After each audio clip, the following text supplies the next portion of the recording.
Olá a todos que acompanham o canal da Obras Primas do Cinema. Eu sou a Joyce Paz. Eu tô aqui com a Catarina Strobel Olá, tudo bem? Oi de novo. para falar desse senhor box com nada menos do que 6 filmes do Ken Russell. Quenzão pros íntimos.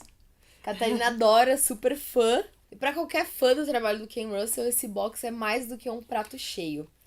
Um box desse porte aqui eu vou ter que mostrar para vocês. Ó, o estojo Isso é bonitão. com os cards aqui, ó. A Catarina Pode vai ver. mostrando. Os cards lindos, maravilhosos dos 6 filmes. 4 DVDs. Olhem só. Aqui a parte de trás. Incrível edição, né? Sim, essa é bem bonita. Bem bonita. Esse super box recheado de filmes traz os seguintes títulos em ordem cronológica: Os Demônios, de 71. O Namoradinho, de 71 também. Tommy, de 75. Valentino, o Ídolo, o Homem, de 77. Crimes de Paixão, de 84. E Gótico, de 86. Então, já aproveitando aqui, não deixe de se inscrever no canal para vocês ficarem ligados mês a mês em todos os lançamentos e principalmente nos debates que a gente vai fazer de todos os títulos lançados pela Obras Primas do Cinema, cada mês com um convidado especial diferente. Então, fica com a gente que mês que vem e os próximos meses tem muito mais. E um lançamento com tantos filmes teria que vir acompanhado com muitos extras também, não é? Sim. Então, a gente tem um documentário sobre o filme Os Demônios. Tem um outro vídeo especial sobre o set dos demônios, uma entrevista com o Ken Russell, uma entrevista com Julian Sands, que a Catarina adora. Adoro. Já fiquei sabendo aqui. Rola uma admiração básica, assim. Cenas deletadas de Crimes de Paixão. Um vídeo com Orson Welles, relembrando o Rudolph Valentino. E, pra completar, um outro vídeo especial sobre o filme O Namoradinho. É extra que não acaba mais. Tem Além bastante filme. dessa maratona aqui de 6 filmes, ainda tem uma maratona de extras que pode vir logo na sequência. Então, Catarina, por onde a gente pode começar? Ken Russell, 6 filmes, tudo isso. Quem era Ken Russell? Ai, meu Deus, é difícil falar. Bom, Ken Russell, ele era um cara muito controverso, já começa por aí, De né? cara, já é bom De cara. É ressaltar. o tipo de cinema que você ama, você odeia, é muito fácil, né? De extremos, né? É de extremos. Ele é o rei do deliberadamente exagerado, do kitsch, né? De esfregar na cara sexo e a crítica dele à igreja. Ele era, tipo, obcecado por esses dois temas, assim. Tá presente em quase todos os filmes dele, né? É, em quase Boa todos, parte. né? Boa parte dos filmes dele, né? Eu não sei, dá até pra dizer todos, porque eu não vi todos, mas em boa parte dos filmes dele. Ele era britânico, né? Ele é até engraçado porque a história dele é muito peculiar. Ele serviu na Marinha Britânica, né? Na Força Aérea também. Aí ele já quis ser bailarino profissional, se dedicar totalmente à dança. E depois ele virou fotógrafo freelancer. E ele começou a carreira dele como cineasta fazendo filmes, uma série de filmes sobre compositores de música clássica, numa produção que era da BBC. Então, eram filmes sobre o Tchaikovsky, sobre o Liszt, sobre o Debussy, sobre o Wagner, sobre o Richard Strauss e tudo mais. Só que eram filmes tão fora da norma do que normalmente seria um filme biográfico de um compositor de música clássica. Tão fora da casinha, Tão né? fora da casinha que acho que ele ganhou notoriedade. E até hoje eles são super cultuados e muitos críticos falam que são umas melhores coisas da obra dele também. Né? Acho que são mais aqueles filmes que não dividem tanto o público, né? Sim. Todo mundo que olha meio consegue apreciar de alguma forma, né? Porque depois ele foi enveredar num caminho que era tudo ou nada, né? E aí depois veio o primeiro sucesso de ficção dele, que foi o Mulheres Apaixonadas, que é a adaptação do D.H. Lawrence. Já adaptou Lady Chatterley, né, do mesmo autor. E com esse filme ele foi indicado pro Oscar, né? Ganhou melhor atriz o filme, e aí já deu ele já ganhou um reconhecimento Colocou o nome dele maior. no mapa, né? No cenário Exatamente. internacional. Exatamente. Só que o filme já vinha com um mega Ken Russell, assim, né? Tipo, uma cena ficou mega icônica, famosa, dois atores principais, uma mega cena deles brigando nus, assim. Então ele era muito extravagante, ele é muito cru, ele é muito vulgar, né? Muito. Quando você assiste, tem essas. Ele é muito afetado, né? Naturalismo quase não existe nos filmes dele. Né? Sempre muito. O artifício tá sempre muito presente. Tem sempre uma coisa performática, né? Sempre muito exagerado. E além disso tudo, os filmes do Ken Russell são todos muito imageticamente criativos. Ele tem uma visão de cinema que é absurda, assim. Todos os filmes dele tem pelo menos uma sequência memorável que fica na cabeça, né? Ele é super engenhoso na decupagem e é sempre um espetáculo os filmes dele, né? São sempre um espetáculo. É um cinema que, se você não conhece, vale muito a pena conhecer. Acho que a gente pode começar, então, falando de Os Demônios, que é o filme mais consagrado da carreira dele, e é uma adaptação do Aldous Huxley, e traz Vanessa Redgrave e Oliver Reed no elenco. Sim, exatamente. Elenco grande esse, né? Não, tem uns nomes muito bons. O Oliver Reed, ele já tinha feito Mulheres Apaixonadas com o Oliver Reed. Eu sou mega fã do Oliver Reed nos filmes do Ken Russell. Ele vai fazer depois o Tommy, também tá no Tommy. É uma biografia, mas assim, todos os filmes biográficos do Ken Russell são uma reinterpretação da fantasia dele Na também, mente ao mesmo dele, tempo. né? Eles sempre dizem que ele nunca vai deixar de dar espaço pra fantasia dele pra privilegiar um fato real, né, que aconteceu. Então ele é sempre muito criativo, muito inventivo nesse sentido, né? Você Ele não pode interfere confiar. na. O processo na criativo obra. dele vem Sim. primeiro.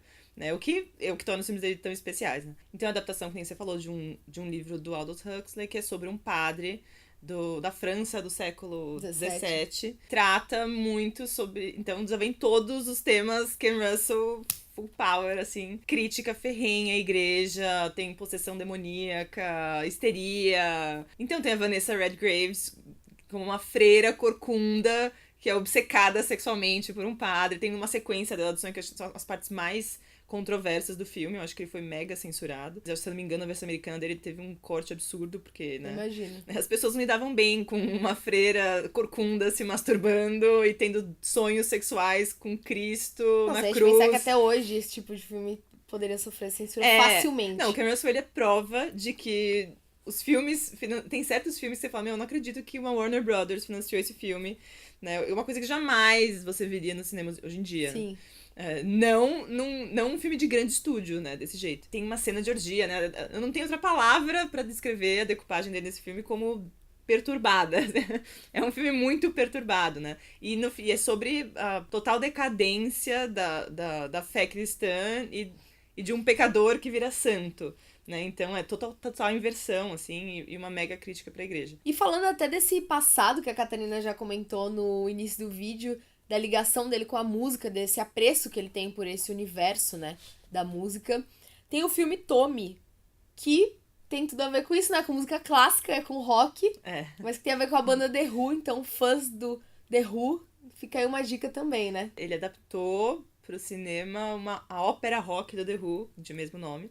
É que as bandas naquela época tinham muito essa coisa de discos conceituais, então tinha muito de se pensar a estrutura de um disco como uma narrativa, então isso facilita, né, na hora de você trabalhar isso visualmente. E o mais interessante é que ele escalou como ator principal, como Tommy, o Roger Daltrey, que é o vocalista do The Who, e aparece em todos os membros da banda, além do Oliver Reed de novo, da Anne Margaret, que tá fenomenal no filme, acho que até ganhou o Globo de Ouro de melhor atriz, se não me engano. E aparece mais um monte de gente, aparece a Tina Turner arrasando numa música incrível, a Tina Turner sempre arrasa.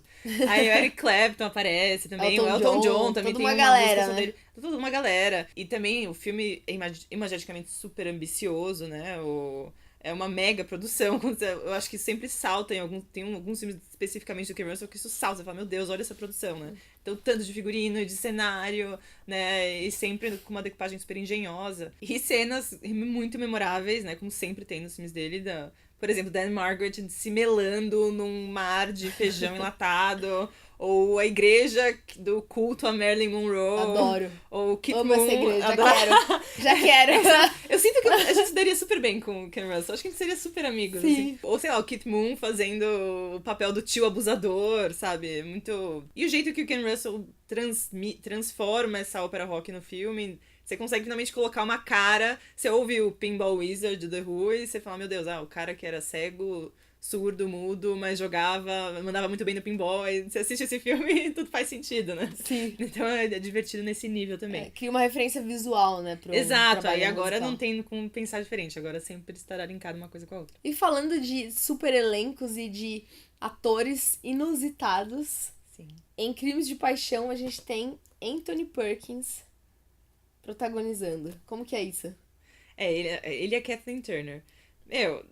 Eu sempre quando assisto os filmes do Ken Russell e eu tô meio desavisada, eu falo, não acredito que esse ator tá nesse filme com esse outro ator nesse tema. É sempre Umas sempre... conexões Essas bem... são questões pouco esperadas, às vezes, pelo menos pra mim, eu sempre fico meio surpresa com umas escolhas, assim, quando as pessoas aparecem na tela. E o Anthony Perkins tá maravilhoso, ele tá incrível. A Kathleen Turner super à vontade no papel da prostituta China Blue, né? Acho que esse é o filme do Ken Russell que eu mais gosto até agora, assim. E é um filme super desinibido com a questão sexual. Kathleen Turner é a prostituta e o Anthony Perkins é o padre que metade do tempo dele ele passa catequizando as prostitutas na rua e a outra metade ele tá nos peep shows e nos mulheres peladas se drogando, enfim. É um obcecado sexual completamente louco. E o Ken Russell, você acha que ele era um obcecado pelas prostitutas também? Então, ele tem um outro filme também que é desse mesmo temática, que se chama Whore, é de 91, não sei, seria vadia em português, mas eu não sei como é que ficou traduzido. E é engraçado, por mais que ele tenha esse lance de esfregar o sexo na cara, como ele faz com o Crime de Paixão e no Whore também, e em tantos outros filmes, eu sinto que no fundo ele não é aquele cara pervertido, sabe, com maus sentimentos, preconceituoso, machista.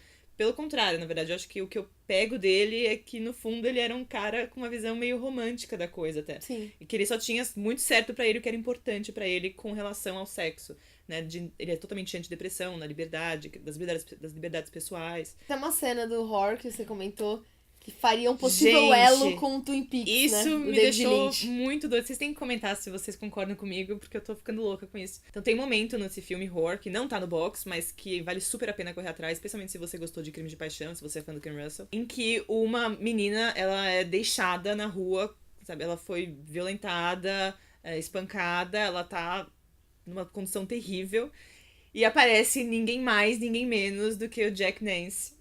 E ele consegue resgatá-la. Que é só relembrando, quem encontra o corpo da Laura Palmer enrolada no plástico na beira do lago no seriado Twin Peaks do David Lynch. É o mesmo ator. E é só aí. E o filme foi lançado no ano que já tinha saído Twin Peaks, Sim. então essa correlação é completamente possível. E eu acho que... Como se ele pudesse salvar aquela garota, né? Eu acho que é um jeito do Ken Russell falar... Tem muito a ver com o espírito do Ken Russell com relação a esse tema, sabe? Ele é muito mais empático com relação às prostitutas. No olhar dele não é de objetificação, de se aproveitar assim. da sensualidade de alguma forma, de enfatizar só essas coisas. Ele tem um olhar muito humano.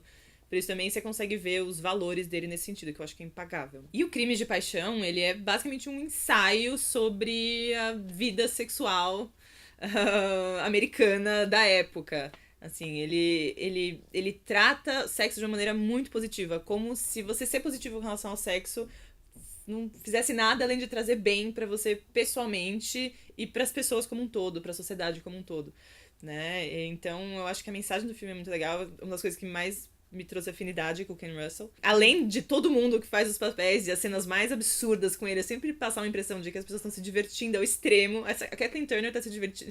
Ela passa genuinamente uma impressão de que ela tá tendo, sabe, a diversão da vida dela fazendo isso. Tô super desinibida. Imagina que devia ser um set de filmagem do Ken Não, deve Russell, ser a coisa né? mais divertida do mundo. Eu pagaria muitos dinheiros pra fazer uma ponta no filme dele. Né? E o final é impagável, né? O ápice do filme, que é um suspense, é um filme de sexo e suspense, né? O ápice desse filme é inesquecível. O jeito que ele usa o Anthony Perkins, sem dar spoiler, é impagável. Então recomendo muito. Chequem esse filme. Bom, e como nem tudo são flores e sucesso, o filme Valentino, o Ídolo e o Homem foi um fracasso de crítica e de público. Acho que pode ser um marco negativo, né? Aí na trajetória do Ken Russell.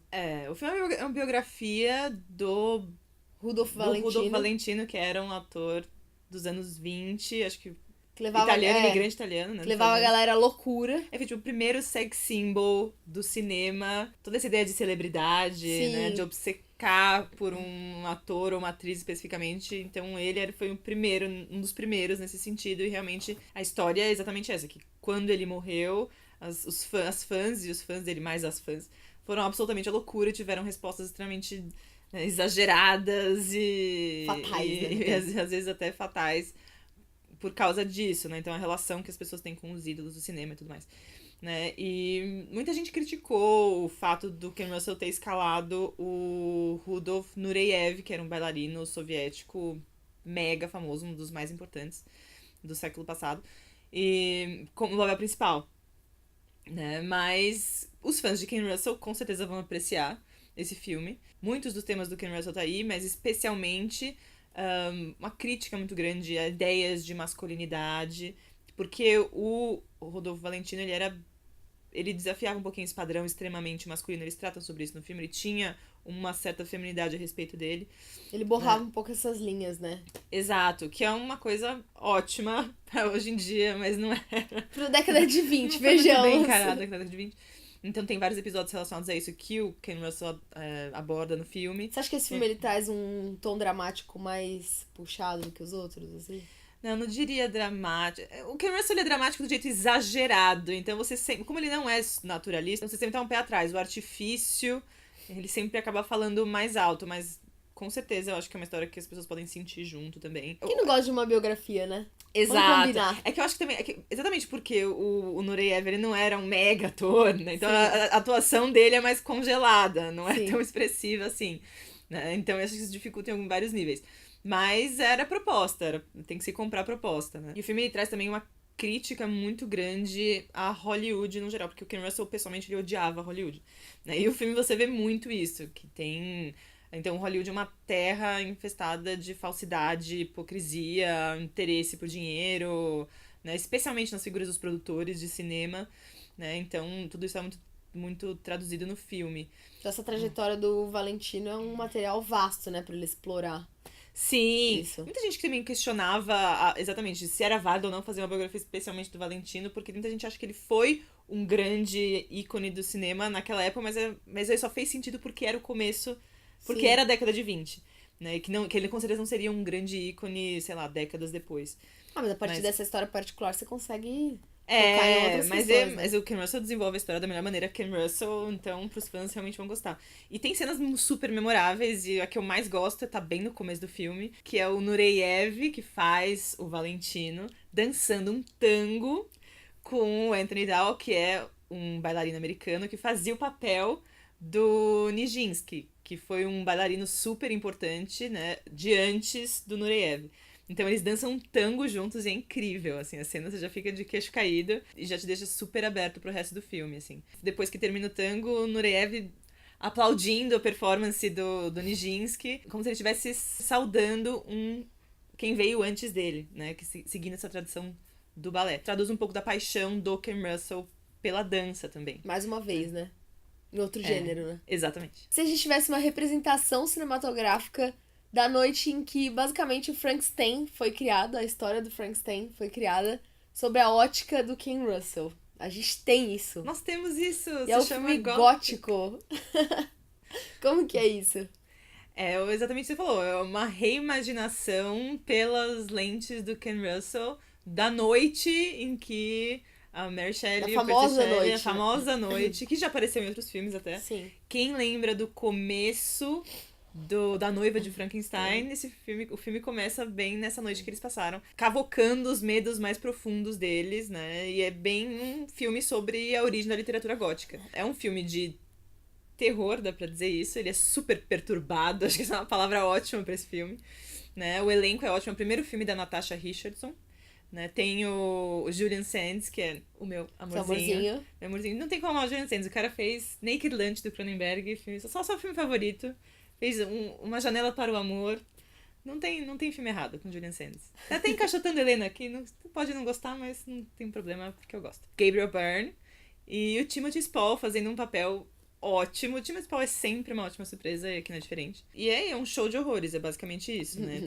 Ele é bem explícito em várias maneiras. Esse filme ele é considerado um pouco menor dentro da filmografia do Russell. Exatamente. Ele não é considerado um dos maiores do Ken Russell, mas tem um comentário na internet que eu acho que resume perfeitamente, que é... Eu nem sei quem escreveu, eu li faz muito tempo, mas é isso. Se soubesse, a gente daria os créditos. A gente daria os créditos, mas a pessoa mandou muito bem. Que é, mesmo um filme menor do Ken Russell é melhor do que 90% dos outros filmes, porque os outros filmes simplesmente não têm peitos com mamilos em forma de olhos, e o Julian Sands e o Gabriel Byrne dando uns amassos, entendeu? Bom, e caminhando pro último filme aqui que a gente tá comentando no box, temos O Namoradinho, que também é o mais longo do box, né? Sim, acho que passa de 2h20, se eu não me engano. Ou chega perto de 2h20, uma coisa assim. Tem que ter uma disposição e um engajamento, né? Ou talvez não tanto. Eu vou dizer que é o filme do Ken Russell, se tratando do meu gosto de musicais, que às vezes não é tão grande assim, mas Eu fiz esse filme e eu acho que é adorável. E é uma palavra que não se usa, que não dá pra usar muito comumente na filmografia do Ken Russell, mas pra mim esse é um filme muito adorável, né? A Twig é a principal. Tem o Christopher Gable, que também, novamente, é um bailarino, né? Ken Russell, muito fã. Sempre com o pezinho ali Sempre com o pezinho na música, sempre com o pezinho na dança. E a Twig faz o papel de uma assistente de produção de uma companhia teatral relativamente pequena, mas que tem muito carinho pelo que faz aqui. Não tem muito orçamento, né? Tem um grande elenco, mas não tem... Paga não com tem amor, né? É paga com amor, basicamente. E a atriz principal não consegue aparecer pra uma noite importante, em que tem um diretor de cinema que tá buscando atores pro próximo projeto dele, e ela acaba tendo que substituir a atriz principal. Né? E o filme é muito querido, né? As músicas são ótimas, eu me apaixonei por esse filme. É um filme super ambicioso, eu acho que imageticamente falando, ele é um dos mais agradáveis do Ken Russell também. Ele é de uma imaginação visual muito grande, muito arrebatadora. E ele é engraçado, ele é romântico. Engraçado que ele sai no mesmo ano dos Demônios, né? É um filme completamente... Você pode ver os dois e você pronto, não precisa assistir mais nenhum filme. Escalar a Twig pra esse papel principal foi ótimo, porque da mesma forma que a personagem dela... Teoricamente é uma garota sem graça, que tá tentando fazer o menos pior possível pra não acabar com a peça. Você sabe que ela tem um valor nela, porque você sabe que ela é super famosa na vida real. Então, toda hora você acredita nela, é como se tivesse, de fato, essa importância escondida na personagem. Sim. Assim, né? E eu adorei esse filme. A experiência desse filme destoa um pouco dos outros filmes do Ken Russell, porque ele não foca muito na parte tão desagradável dos temas que ele geralmente gosta de trabalhar. Né? Ele pincela aqui uma coisa ali, especialmente sobre você se vender, entre aspas, para as grandes produções, né? E é meio que uma ode, a paixão pela arte, a paixão pelo que você faz. E dos bons sentimentos que você cultiva, né, ao longo do caminho. Não enxergar uma produção pequena só como uma escala para algo maior e que seria mais importante, mas dando valor a ela também. Né? O próprio ofício, né? O filme é super fantástico porque ele entra sempre quase no sentimento, na imaginação das pessoas e vira uma grande produção quase que no imaginário, na cabeça das pessoas. Então é muito sobre isso, sobre sentimento, sobre o coração da coisa, né? Como ele brilha muito mais do que o valor comercial dela, né, por assim dizer. Queria agradecer mais uma vez a Catarina pela presença. Muito obrigada, foi um legal grande prazer ter você aqui. Agregou bastante às nossas discussões. Comentem o que vocês acharam. O que vocês acharam desses lançamentos, dos nossos debates, dos apontamentos que a gente fez por aqui, das curiosidades, enfim, tudo que a gente tentou trazer de novo aqui pra vocês. Esse box realmente tá um prato cheio, com um material raro, difícil de ser encontrado, com extras recheadíssimos pra complementar ainda por cima. 4 discos. Fica aqui o convite pra entrar nesse mundo bem peculiar desse diretor britânico. Exato. Não tão conhecido do grande público, mas aqui é uma grande chance de vocês conhecer esse cinema pouco explorado, né? No circuito comercial, enfim.